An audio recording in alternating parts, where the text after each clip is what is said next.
gonna bust something other than the wood if I keep pushing on this. How strong is this joint? What is the strongest 90-degree joint? What's up, Warriors? Welcome back to Warrior House DIY, and in this video, we're gonna talk about the strongest 90-degree joints. More specifically, we're talking about butt joints and different styles of those, and that does encompass dovetail joints and a couple other ones. Now, here's the deal. Recently on Warrior House DIY, I posted a short that went a little viral. At the time of this recording, it's like, I don't know, 1.7 million views, and quite honestly, it's really quite silly. Take a look at this. It's really just making a butt joint, and instead of using wood dowels, it's using nails as dowels for alignment by cutting off the heads and tapping it together. Now, I saw another channel do this. I said, I gotta come out to my shop and try this and see what the whole fuss is all about, because they had like 65 million views on theirs. And you know, quite honestly, it still baffles me as to how YouTube chooses what woodworking tips should go viral and which ones shouldn't. There's a lot of really good educational content on YouTube, and I thank all of you custom woodworkers, cabinet makers, carpenters, tradespeople in the comments of that viral short for all of your input and all of your suggestions, and they are all duly noted, and I love the comments, and that's why I'm going to keep them turned on. But let's get down to it. Really what it comes down to is application. So we're going to talk about a couple different styles of 90-degree joints. I'm not talking about a picture frame style joint as much as I'm talking about more of a butt joint, as if we were making, say, a jewelry box, a cigar humidor, or a cabinet drawer. It all comes down to application, like I said before. Are you building a house? Are you building a deck? Are you building a closet system full of shelves? Or maybe a lightweight piece of furniture? We're gonna go over some joints that are commonly used by professionals and some DIYers. We're gonna go over some that are simple recreations of viral YouTube videos, and then we're gonna break them all. We're gonna check the strength of them and see which ones really hold up to the test. So in this video, what we're gonna do is I'm gonna go over a couple of the shorts that we made. Now, there was one short, it did not go viral, how to hide a screw in wood. And in case you guys didn't see that video, it was where I peeled back this wood with a chisel, shot 2 screws through it, glued the wood back down, threw a piece of tape over it, and then kind of threw a little sanding on that at the end of it. And you know, there you have it, 2 pieces of wood put together. The screws are completely hidden, you can't see it. And if you really did put a little bit more effort into sanding this and maybe even throw some, some stain on there or a clear coat, you can hide that grain really well. This is obviously pieces of scrap wood used for making these short videos to try and test out different pieces. This one is from a more recent short and a more recent video. It's called 2 cents. It's where I used 2 pennies to size up making my own biscuit. This is simply simulating an environment where you ran out of biscuits and you've got to biscuit joint for whatever reason. That's what you are choosing to do, and there's no other way you can attach these 2 pieces of wood without using a biscuit. So in this case, I used 2 pennies to line up that, and then I cut a biscuit out of a wood shim to make that the same size as the 2 pennies.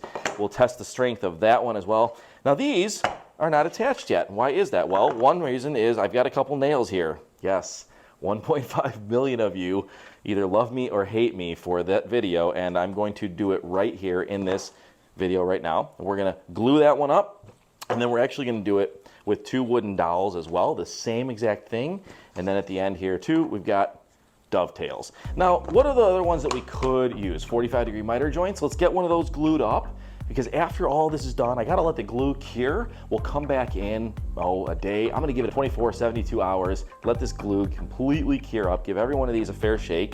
We're gonna test the strength of each one of these, and we're gonna see, just for fun, which one of these glue joints is stronger than the other. So let's jump into it. First things first, we're going to go ahead and glue up these dowel rod applications here. So let's start with the nails as dowels. In the video, I took a piece of wood, I set my nails on the end of it, and that was for alignment purposes. This is a simple way to find your centers. Whether you're using wooden dowels and you're gonna drill into these holes, I'm gonna do the same thing on these 2 pieces, by the way, or you're using these metal nails and you're cutting the heads off to use as dowels. What we're gonna do is just line up the board, perfectly flush joint all the way around. The nails are in there. We're gonna give it a little tap. And all that's doing is scribing the 2 pieces of wood. You can see it kind of on there. We got those 2 pieces those 2 dots right there, these 2 dots right here.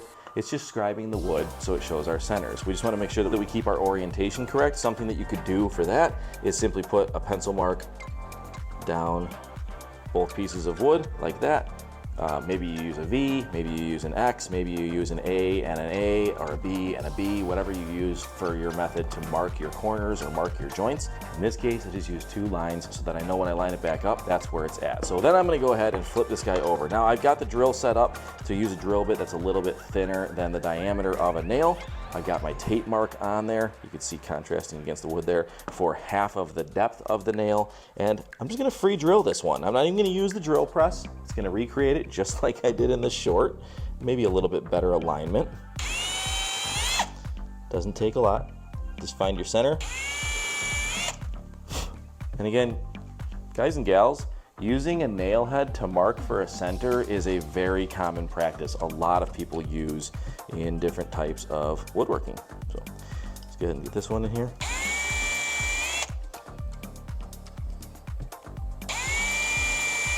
Make sure you feel that drill bit is inside the hole.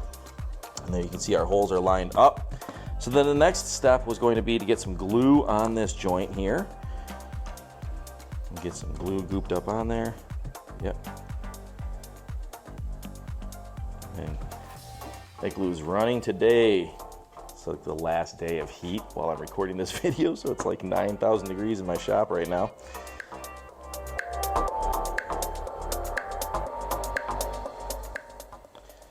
All right, we can kind of start the nail in there and then we'll tap them in just a little bit.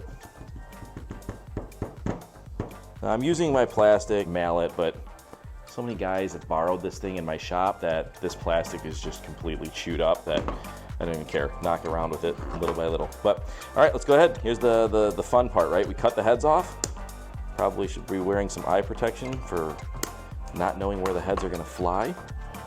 And then we're gonna get the nails lined up in here. Now we're going to bring it down.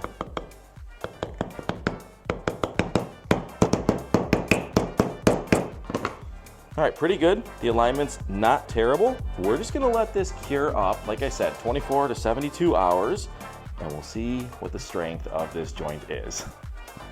All right, get that guy out of the way. I'll keep it kind of in front so we know which one is which. Now let's move on to the wooden dowels. And for this method, I could go ahead and use the nail heads again to find my centers. It's not really that hard of a process to do, as you just saw me do with this piece over here, but instead, let's show you another one. And I did this in another recent short. Again, this is a tip, guys, that works really, really well. You could use electric tape, you could use blue tape, masking tape, whatever you got. In fact, I do recommend if you're gonna use a tape, do use like a masking tape or a painter's blue tape or something like that. But you can take tape, just lay it down on the board upside down. And the reason I say using a blue tape or a masking tape as opposed to electric tape is because electric tape is a little bit rubbery. It's gonna have a little bit of play to it. So with this one, what we're gonna do is similar marking. I'm just gonna mark it with a nail right through the tape mark right there. I've pushed down into the wood, and then I'm gonna take, turn it around for you guys to see. I'm gonna take and I'm gonna line it up right there on my seam, what to me feels like it's flush. Fold my tape up over it. And now on this side, keep my orientation. So let's go ahead and mark this one. I'm gonna do a V or a depending on which way you're looking at that. Do the same thing. Now, I can just lay my piece down, doesn't really matter. And I have the same thing over here. Now I can put my mark in here. And this is just using a nail, but if you have an actual marking tool, like a center punch, that's what I would use for this. This is a perfect application. If you don't have a center punch and you've got just a nail punch, you can also use that. It's just not gonna give you maybe quite the same accuracy as a center punch. But now you can take your tape off, and again, you can see right through here is that we've got our alignment perfectly lined up. So then if we were to go back to the A pattern that we have there, there's a hole here, here, and here, and here. So now we're gonna move on to wooden dowels. For wooden dowels, we need to drill a little bit bigger hole. So we're going to use a bigger drill bit. Drill bit that's about the same size, a little bit tight. Here's the discussion. is the wooden dowel actually adding any strength to this joint? I guess we're gonna find out when we try to explode these things and break them apart. But in reality, I don't even use wooden dowels unless I'm using them intentionally to fill a screw hole and then flush cut them off when I'm done with it, just so that I have some wood grain showing. Or maybe even to put a contrasting dowel into, say, a walnut dowel into a maple workpiece, something like that. Really, you don't want to disturb your end grains and your long grains any more than you have to with today's technology in glue, right? In the olden days of woodworking, glue wasn't even used, right? I'm talking about way olden days, but even still in handcrafted woodworking pieces, a lot of people are not using glue. They're mortising and tenoning them together, and sometimes you can do a mortise and tenon where you've got a pin going through it as well. In a dowel application like this, the dowels are used for alignment. They're not used for the joint strength. The glue is where the strength is. But let's go ahead and do the same thing that we did with the nails. The only difference is we're using wood dowels for alignment as opposed to nails for alignment. In this case, I'm going to use the drill just because many DIYers are going to use the drill, so I want to showcase the same application that you would be using if you're doing this yourself. If you're a woodworker, leave your comments down below. You can yell at me all you want. But that's why the channel is called Warrior House DIY. Woodworkers, you guys already know how to do this. If you're watching YouTube to learn new stuff, hey, I mean, we've all been there, right? But at the end of the day, a lot of people come in here, have never done this, or want to learn how to do something new in their DIY crafting skills. And typically you're using, more cost-effective materials, cost-effective tools, things like that, and it's a one-off. It's not a job that you're doing to build for a customer, say, and needing to be at a high profit margin. They're your own piece with your signature on it. But let's go ahead and get these holes drilled up here.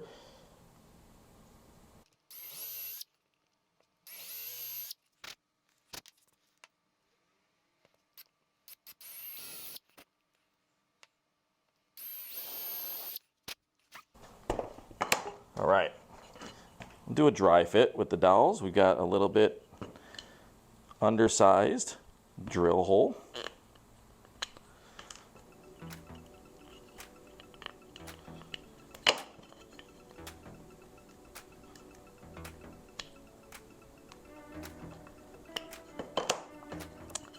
Now remember, we have our alignment set up here with our little A that we've drawn on the boards there, or V, depending on which way you're looking at it. All right, we can see that our holes are lined up.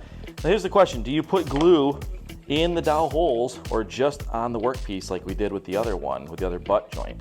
If you put glue in the holes, you do run the risk of blowing that out, depending on the species of wood you're using. If that's a really, really, really snug fit, and I can tell you that this is a snug fit. This is poplar. I'm not terribly worried about exploding it, but I'm gonna do it the way most DIYers would. I'm gonna run a little bit of glue right across the top of there. Some's gonna get down in the hole, like that. I'll take that excess off of there and run a little bit over these opposing holes here.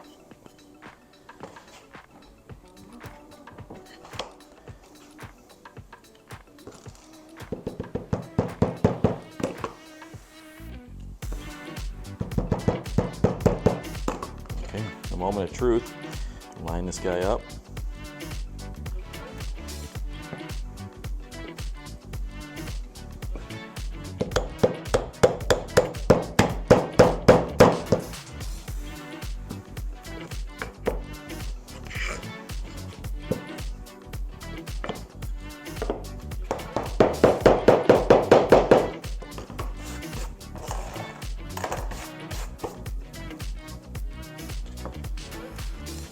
Not too bad. It lined up a little bit of a hair off center. I can tell you exactly why that happened. I used a drill instead of a drill press. If you're using dowel rods, drill them with a dowel driller. Drill them on a drill press so you can get a perfectly 90-degree plumb drill hole on that. But I will say that we've only shifted a little bit laterally, so I'm not terribly concerned about it. And the joint is tight. Glue has squeezed out, so I'm gonna go ahead and leave that guy to cure as well. Let's move on to this last one that we're gonna work with, and then I'll glue up a miter joint, just a 45-degree miter joint, so that we can compare those as well. But dovetails, cut on a dovetail jig. If you like dovetails, I recommend getting a jig that you are comfortable with and setting it all up and a separate router for it. I actually use a Porter cable dovetail jig and a porta-cable router that's set up for it, and I never touch that router for anything else. I just leave it like that. Again, woodworkers, we tend to have a habit of buying multiple tools and stuff like that. But what I'll say about dovetails is I do like them. I like the way that they look. I like the way that they hold a drawer box together, keeping it from getting all cattywampus. And in all honesty, they're really easy to work with once your jig is set up. And so depending on the application, you might do it. Not necessarily going to always use it for something like a jewelry box or a cigar humidor or things like that, or a full-length cabinet, unless you are maybe making a statement piece, things like that, and you're trying to make like an heirloom piece, so to speak, and you're doing full-length dovetails. In that case, work a little harder and get your hand-cut dovetails down so you can do full-through dovetails, instead of these half blinds like this. But let's go ahead and get a little glue in here. If you are not familiar with working with a dovetail jig, I'm going to show you this one now. I'll leave a link down below. This is the porta-cable jig that I like to use. It's a really simple jig. It's really easy to set up. It's got a couple different options. There's a lot of different plates that you can use for doing different dovetails. And then I have a porta-cable router, as stated, that is already set up only for cutting dovetails. Why is that? Well, I'm typically making dovetail cuts for drawer boxes, and if I'm doing that, I'm probably doing it for a lot of them. So I want to keep the process easy. It's already set up, ready to go. I don't want to have to tear down and set up tools a lot in between. But if you're not familiar with this, really easy to use. Once you've made your cut, two opposing pieces that are cut side by side inside of that jig, you can see how they line up like that. Putting them together, I just give a little dot of glue in each one. Just a little dot of glue in there. Because again, I don't want to split these apart either, depending on the wood that you're using. If you're doing a drawer box, my guess is you're using maple or poplar like this. And we're going to go ahead, and a lot of the strength is in the joint itself, but we'll go ahead and tap them together. Guys, doesn't get much better than that. Does not get prettier than that. Yeah, the dovetail's where it's at. But let's let this one cure up, and like I said, I'll get a 45-degree miter one out there, and we will compare all of these when the glue is cured.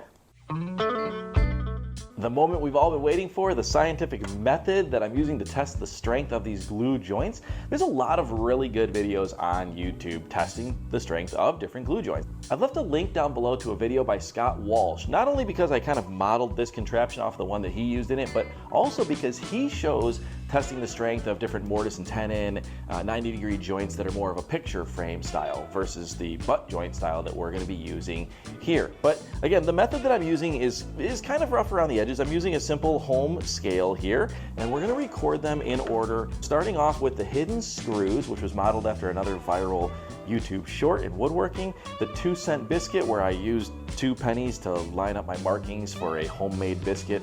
Okay, great. Dowels, traditional wooden dowels used for alignment. All these are obviously glue joints. Pocket holes, this is going to be one of the more common ones used by DIYers and a lot of professionals depending on the application, right? It all comes down to the application. Dovetail joint, it's what I prefer to use for all drawers that I construct. A 90-degree miter joint. Do you know this glue up trick? And I didn't show you guys this one on camera, but when you glue up a 90-degree miter joint, it's really just this simple to use a little bit of blue tape. You lay your work pieces flat, put a piece of tape down on one side, lay your other work piece down, perfectly lined up on that, flatten that tape nice and tight so the joint's tight together. When you fill it with glue, fold it up on itself, it keeps the joint nice and tight, and then you can run another strap of tape over there instead of using a clamp. And you can see that that's pretty sturdy. We're gonna see how it holds up in the test. And the final one, which is the pièce de la résistance, where we are using 2 nails in place of wooden dowels off of the viral short. Let's see how they hold up. I'm gonna simply clamp these guys up to here, and we're gonna slowly crank on this 12-ton jack. Now, the method I'm using, again, a simple home scale. I've got this set up so that it's tared out right now at 0. When I put this on this pencil mark down here, I'm reading 12 pounds exactly. So when I move it over to here, I'm reducing that down to 2 pounds exactly. And the reason behind that is I'm creating a fulcrum to put a little less stress on a plastic bathroom scale. I think it'll work. At the end of the day, we're 1-to-6 ratio, so we'll do our multipliers at the end and see what the approximate foot-pounds of force is being applied to these joints. So let's go ahead and start with our first joint here. First up is going to be the hidden screws.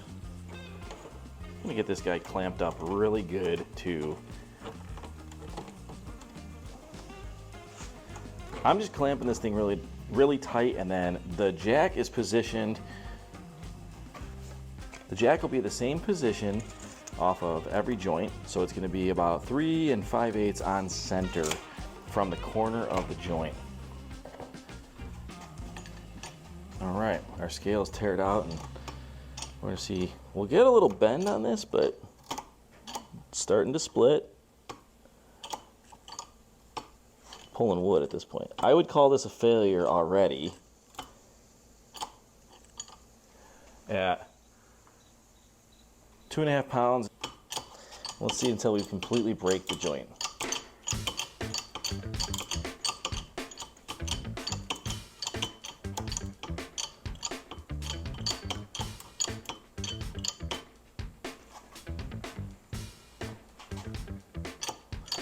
It's still putting strain on it. We're at 4.9 pounds. We're split apart.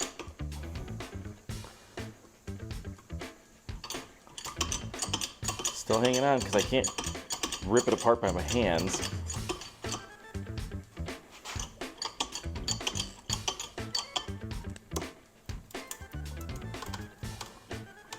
There you go.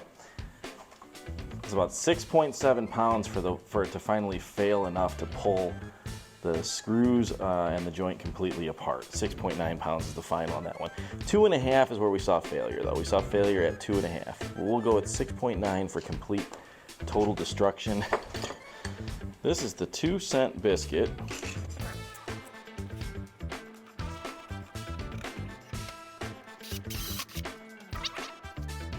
Zero it out. 2-cent biscuit, test 1.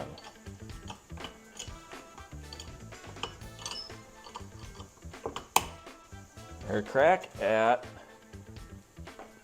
9.6 pounds.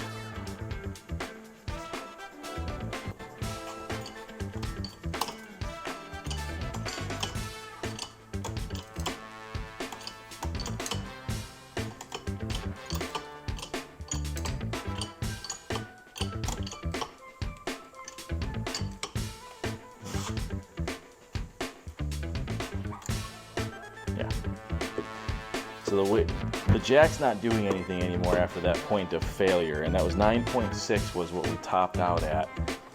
So that's a biscuit joint, and you can see the biscuit snapped, as well as the glue failing. Surprisingly, the glue soaked into the end grain pretty well here, and it actually ripped off long grain from this piece. I'm actually kind of impressed with the glue on that to begin with. Let's go ahead and move on to the next one. This is going to be dowels.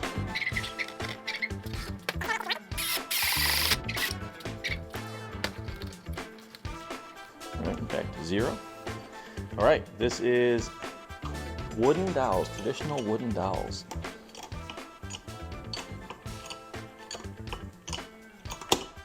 Snap at 4.9 pounds.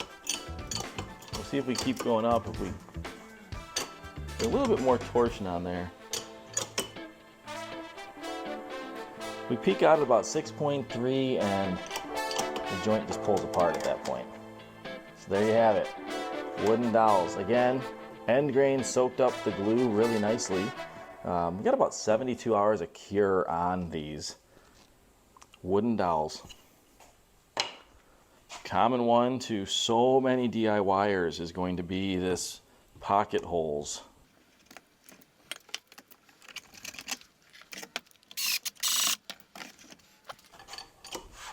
Pocket holes.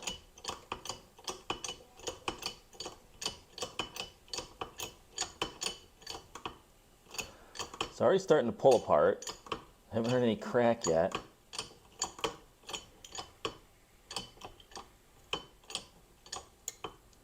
There's a crack at 10.6. More tearing right there about, yeah, 10.6. And it's dropping, so that means that we've maxed out 10.6 pounds, still holding.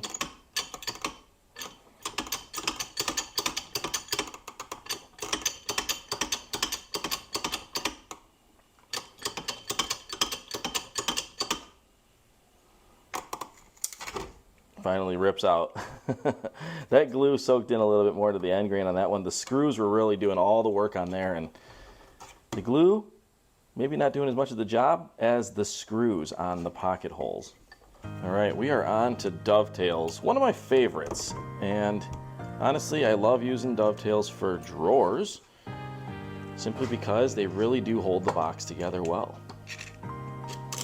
Keep the back of the box, the front of the box from pulling off over time with wear and tear.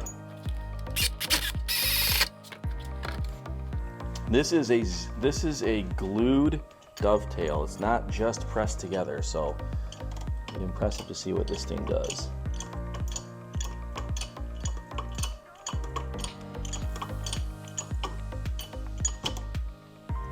We got a snap right there.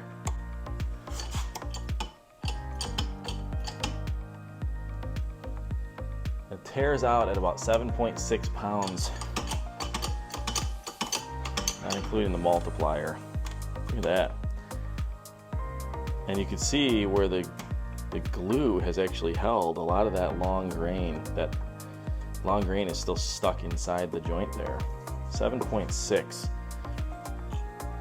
Probably the most common joint of all is going to be a simple 45-degree miter joint.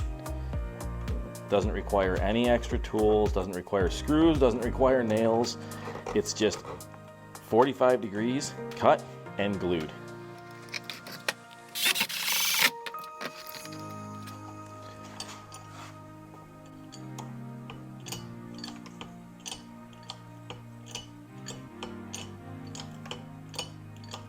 Starting to open a little bit.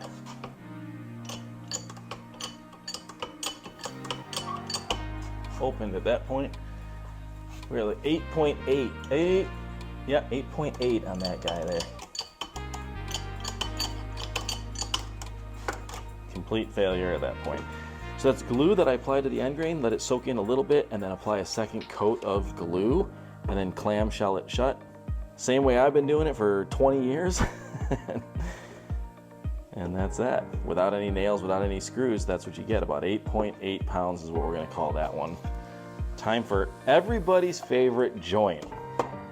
At least according to a 90% like ratio and 1.7 million views on YouTube. Guys, it's silly and that's why I recreated it, but here we are. This is nails being used as, for alignment in place of wooden dowels.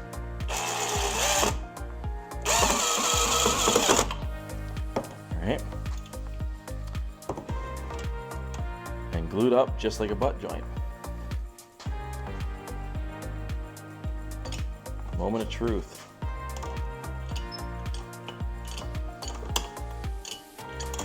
Got one little crack there at 7.2 pounds. Look at this though, we're really exploding the wood on this one.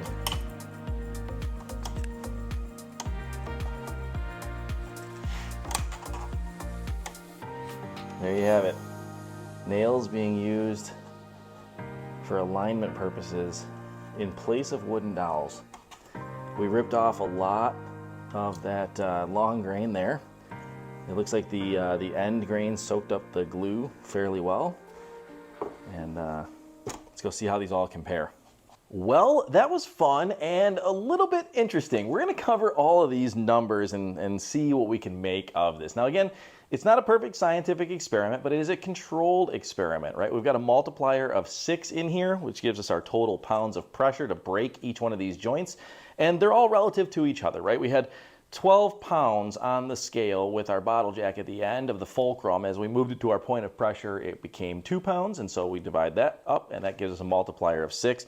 Starting with the weakest joint, that was going to be the hidden screws. Remember that from that YouTube viral short on woodworking tips, burying 2 screws in the wood. Now I will say it came in at 15 total pounds of pressure in this experiment. This is not some Underwriter Laboratories experiment we're doing here, but I also will point out that this was the only one that was pine. I used soft pine to do that one. I just used the same piece that was left over from that short that I recreated, and that's pine, everything else was poplar. But now we do see a little bit of a jump as we move up into the next one, and that was gonna be wooden dowels. Wooden dowels came in at 35.4 pounds, total pressure to snap. And you guys saw when I was doing this test where you can see the joints that really did soak in well into that end grain and actually pull some of the long grain off. I'll talk about that in a second here. Let's move into nails.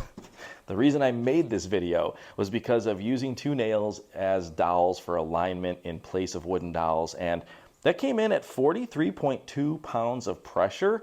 Interestingly, the glue held up really well. It came right behind Dovetails. Dovetails was only a tiny bit stronger at 45.6 pounds. Why is that, do you think? Leave your thoughts in the comments down below.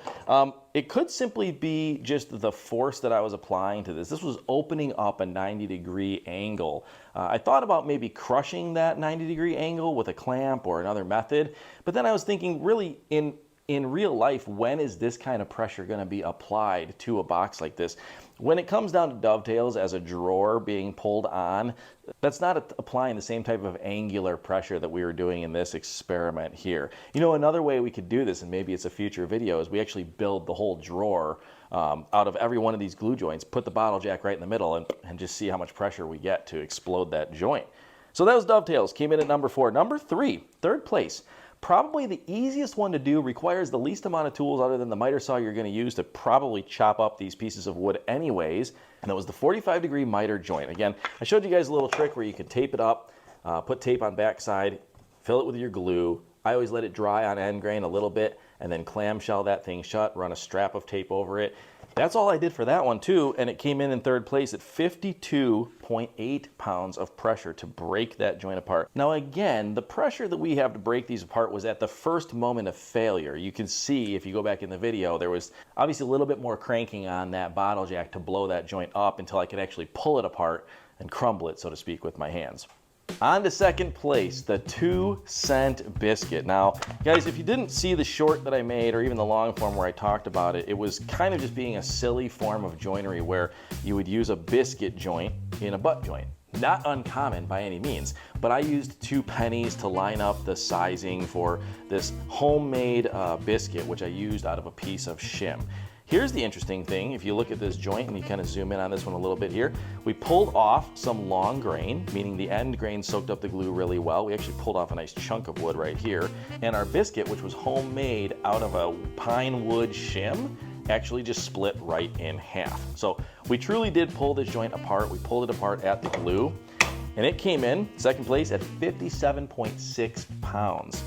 And that brings me to number 1. And I'm going to catch a lot of flack in the comments down below from all the professional woodworkers out there. But again, this is a DIY channel, and that's why I'm extremely excited that the pocket holes came in first place. Now again, it wasn't by a long shot. It was 63.6 pounds, just ahead of the biscuit joint at 57.6 pounds. But the reason I'm so excited about that is because so many DIYers use this. And we saw as we exploded away this joint, the majority of the strength was actually in the screws. You guys know I'm a big fan of pocket holes, especially in cabinetry. If I'm building a box that's not gonna have an exposed side, I'm gonna have a finished panel on that, I'm gonna zip that thing together with pocket holes, rack the back square with a sheet of plywood, and call it a day. The beauty is in the face and the end panels on that. The structural integrity is absolutely there. Now we did see that we were only a little bit ahead of that biscuit joint, and the interesting thing about that is that this biscuit joint was the closest thing here to a straight up glued butt joint with no disturbing the end grain. And that's why I would say pocket holes are great, but I wouldn't use them on something like your farmhouse table or your breadboard ends, because you don't want to disturb that long grain or that end grain any more than you really have to. When you're gluing up end grain, you guys saw the way I do it. I like to smush a lot of glue in there, get that thing coated a little bit, get it to bind, and then come back with a second coat of glue. And in this application with the 2-cent biscuit, you know, making the biscuit out of a piece of pine shim here, we had a lot of tearing away at the grain, showing that the glue really does hold up with the structural integrity of this joint. The glued up butt joint is a tried and true joint. It has been around for a long time, but I want to hear your comments down below, your thoughts, your criticisms for me, whatever you got. When it comes down to it, what is your preferred method out of all of these? I'm sure that we're not going to waste our time cutting off nails and turning them into dowels for alignment and things like that, or trying to bury screws in wood. But pocket holes, dovetails, where are you at on it? Leave your comments down below. And again, obviously the criticisms, but another thing I'm gonna do is I'm gonna leave some links down below. One is gonna be to the other video I mentioned earlier, talking about the different strength of glue joints from more of a picture frame style or the mortise and tenon style of joints. And I'm also gonna leave a link to the viral short if you haven't seen it, because one thing that is apparent on this YouTube channel, I have two different audiences. I have one that watches shorts and one that only watches longs. And I've noticed that in the comments, we have a lot of really intelligent people chiming in. Maybe we can get you guys to come together here, meet in the middle, take some of these professional woodworkers commenting on the short, come on over here to the long form videos and share your wealth, share your knowledge with the community. Maybe we'll even come up with some community memberships or something like that and reward you with some Warrior House DIY swag. But as always, if you gain some value from this video, I ask that you give me a like, give me a subscribe, and share this video with other people you may feel will enjoy it. Thanks for watching Warrior House DIY, and I'll see you in the next one.